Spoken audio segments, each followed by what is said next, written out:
So I just explained why does U.S.-China relations become variables for platform governance. First, because platform company, its function and its influence is global, such as the data is global, such as its mechanism, functioning mechanism is also global and cross-border. And secondly, because platform company is basically also a political entity, and it has influence on political decision. And then for U.S.-China relations, platform companies are also kind of a competitive core for both countries, because these platform companies, they have large quantities of capitals, personnel and technology. It is a kind of agent for the technological competition for both countries. And then first, I would like to say the similarities and the differences in the concept of platform governance between the two countries. And for a platform, it is a kind of, basically I don't want to elaborate on the definition of the platform. And then for the platform governance, there are some little difference between US and China. And for here, I would like to mention that English definition, it refers to the governance relationships or structure interactions between key parties in today's platform society, captured in the growing body of work addressing the political effects of digital platforms. So it not only includes governance by platforms, it also includes governance of platform companies. And then I think the basic difference between US and China, the definition of platform governance is that for China, it is put in a more inner-oriented perspective, as it is understood as from a macro perspective, economic development, national governance capability. And for the United States, I think that it is more understood both on internal and external perspective. And then secondly, I would like to mention the impact of the intensified competitive US-China relations on the platform governance. And I would like to say the three aspects. One is from the impact of the actors of platform governance. And I think that there is a similarity of diversification approach for both US and China. And for the United States, I think that the original free market economy based entrepreneur self-discipline, and also the civil society supervision with not much government intervention is now a little bit changing, as Professor Mueller also mentioned, that especially in Trump administration, the government is playing more and more role in the platform governance. So, and actually it is adopting a kind of all government type method to compete with China. So this is for the actors of the United States. And then for China, I think that originally China is, of course, a strong government, but with the increasing capabilities of those platform companies, and also the increasing civil society, plus the pressure from the outside environment, I think there's one change, that is the platforms are given bigger responsibilities, and also the civil society role is also improving. I'm not going to elaborate on this. And then here I put the the definition of platform responsibilities in China and the United States. For the United States, there are basically three stages for the definition of platform responsibilities. First is the CDA section 230. It defined the platform responsibilities as a kind of channel, and then as a harbor, safe harbor in the DMCA, and then the red flag principle in the supplement.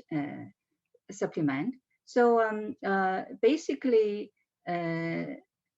these are the three stages. And then for China, I think the definition for platform responsibilities is also changing from a kind of comparatively vagueness to important actor, how to say, 主体责任, as an important actor in the platform governance. I also list here three different strategies by Chinese government. One is Cybersecurity Act that was released in 2016, and then another one is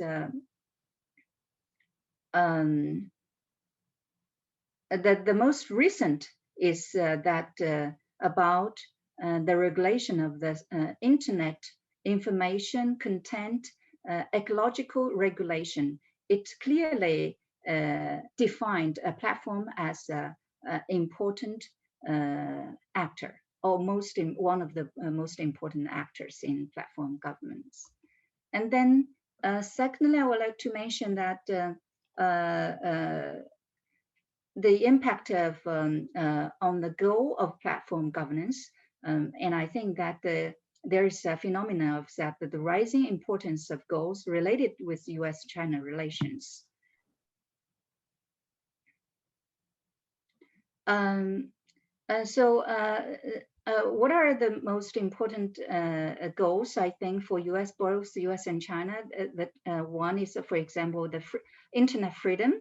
It is more and more focused on. But for the United States, internet freedom is more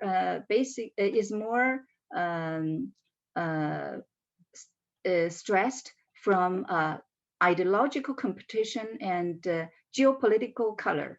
And for China, I think that internet freedom is more balanced with a kind of order in the regulation or governance of platforms. And then secondly, I think that the data security and data free flow become also a focus of platform governance goal. And then thirdly, the international rule making about platform governance is also governance.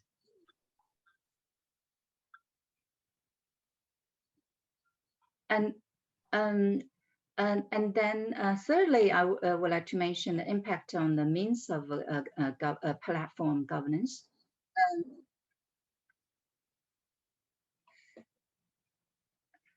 Sorry, I am.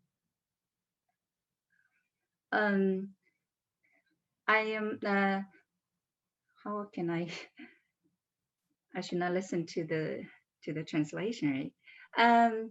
For the means, I think that for China is a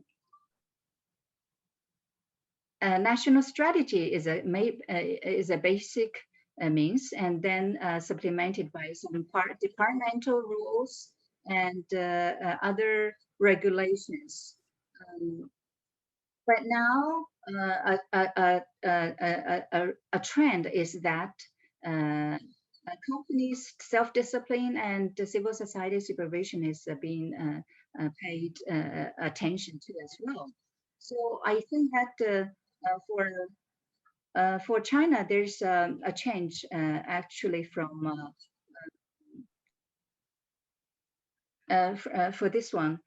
From super government, and the second level on the right, you can see first level is the government, and then the platform companies, and then consumers, from a pyramid model to a more flattened coordinate governance. This is for China. And for the United States, I think that the free market institution or mechanism is changing into a combination with the liberalism and protectionism.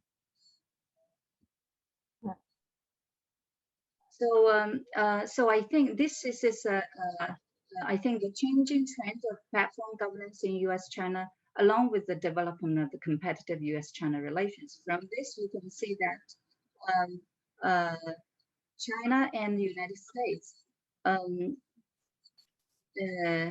uh, China is moving more from the more security-oriented to combine security and economy and society, and the United States is from moving from the society and economy, uh, especially economy, to more consider security more. And then I would like to mention three cases about the impact of US-China relations on platform governance. First is about the content governance, platform content governance. I think it is a kind of intermediate impact. And then second is about the antitrust. Antitrust,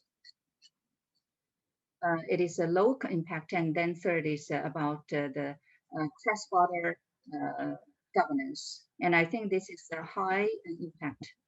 And then first about the content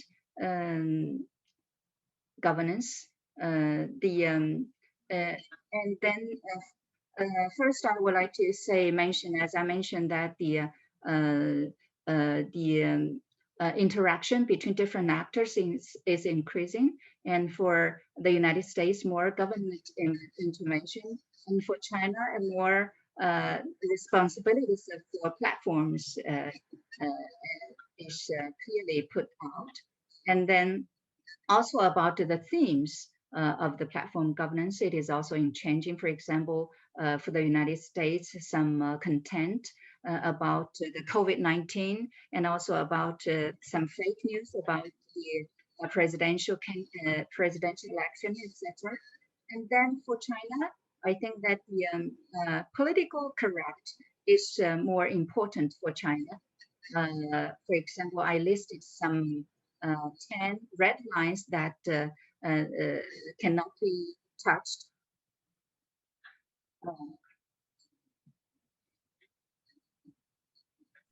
Here are some laws and policies. I'm not going to talk about it. And then here, I mentioned that some reported major problems for China's platform information content. You can see that the largest volume of problems is on illegal information. Basically, the information that I mentioned as 10 red lines. Those. And then for the platform impact of US-China relations on platform antitrust, I think that this is low impact because as the product or product of the earlier US-China relations, and the platform companies already has a kind of decoupling between US-China. This is a basic condition. So for here, I listed some ranking of China's super large platform enterprises. So this is in 2018 though, but I didn't change a lot. But all these are Chinese ones. And then for the United States, this U.S. antitrust review of super large platforms, and you can see all these companies are U.S. companies. So I think because they are already decoupled, so low impact. And then thirdly, about the impact of U.S.-China relations on cross-border data governance, I think that this is high impact because as TikTok or other cases indicate that because U.S.-China is becoming more competitive, or even confrontational. So this cross-data governance policy, is more influenced by geopolitical, international, national security, market access, etc. So, the goals are different, and the policy conflicted, and also some other conflicts in. Um, yeah. And then my research findings, and one is that um, first, I think that for China, originally China pays more attention on national security logic, but as the US and China is becoming more competitive or confrontational, I think that China is moving toward open market because it realized that economic development and social development is also important for the national governance capability, so as to um, improve its overall international capability. And for the United States, I think that as the US-China is becoming more competitive, it is moving from a loose free market orientation to a more national security or securitized orientation. And then for the three cases I mentioned, that the different level of impact, and I think that the why it is different because it is linked with the closeness to U.S.-China relations, and also importance to national security. And then lastly, I think that the platform governance for both US and China is now having a trend toward mutual learning and tit for tat. So lastly, I think there's some discussion that I have not solved for the paper or presentation, how to do qualitative research on this topic. Um, and then if US-China is turning to a good orientation, will this platform governance will return to the earlier situation? And then thirdly, I think that since US-China relations has impact on the platform governance, then another direction, vice versa, will the platform governance also have impact on bilateral relations? Yeah, that's all for my opinion.